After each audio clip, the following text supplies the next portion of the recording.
right, Amanda, thank you very much. Now, according to the federal election data, Democratic California Congresswoman Maxine Waters has given over $1 million of campaign funds to her daughter since 2003.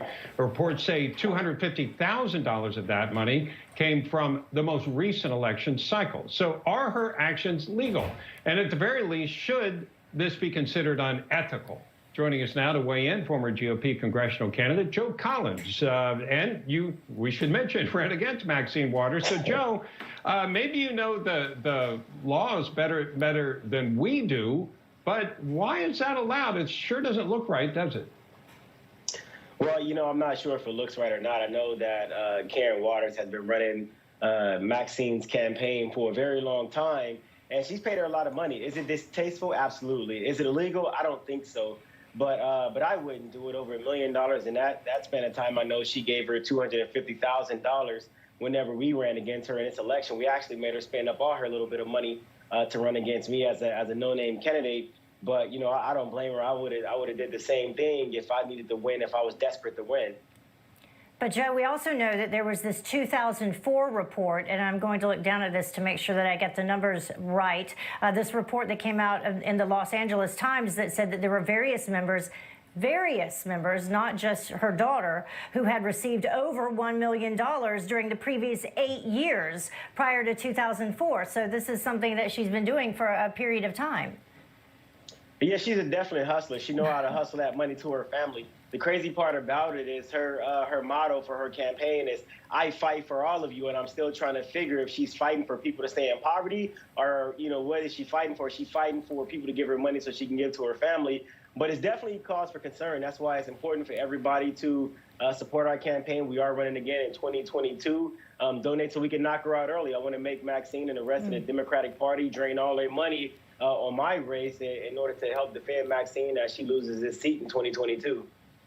Yeah, when you say it's a cause for concern, in what way do you describe it as a cause for concern? I mean, a lot of us look at it and say, it sure looks inappropriate, even if it's not illegal. And we're not saying it is. We'd have to confirm that, but it doesn't look good. But what is the biggest cause of concern from your perspective? Well, the cause of concern is she's hiring her daughter in order to run her campaign. She's funneled over, $1 million to her daughter, millions of dollars to her other family members. Now, we don't know if that money is going back to Maxine in order to pay for her mansions that she has across the United States, or going to actually, Karen. So it is a cause for concern. But the thing about it is it legal, and I don't think it is illegal. So I don't want to, make any false statements and get myself caught up in any rhetoric. All I can say is you got to support her so we can beat her. Let's talk a little bit more about rhetoric, and rhetoric that we don't want to hear from anyone, either side of the aisle. Just to remind our audience that former President Donald Trump, of course, is being impeached because Democrats believe that he incited an insurrection. But Congresswoman Maxine Waters, who we're talking about, made this public statement that could be interpreted as perhaps inciting violence against Republicans. Listen. If you see anybody from that cabinet in a restaurant, in a department store, at a gasoline station, you get out and you create a crowd. And you push back on them. And you tell them they're not welcome. So, Joe, we don't have a lot of time left, but your thoughts on the rhetoric and the escalation of it. Well, Maxine is a hypocrite. She does that stuff all the time. She's actually said worse things than that.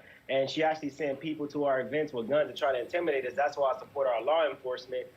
This type of thing, these type of rhetorics that these people, especially the Democrats, are using are unbecoming of what the people are expected in a representative, and they're unbecoming of the traditions of the United States of America. So, I fully condemn that type of rhetoric. I think that, if you're going to like somebody, not like them peacefully. You don't have to, create a fight or an argument or do something to cause harm to that person or their families. All right. And as a veteran, you know wherever you speak. So we definitely need to come together. Thank you.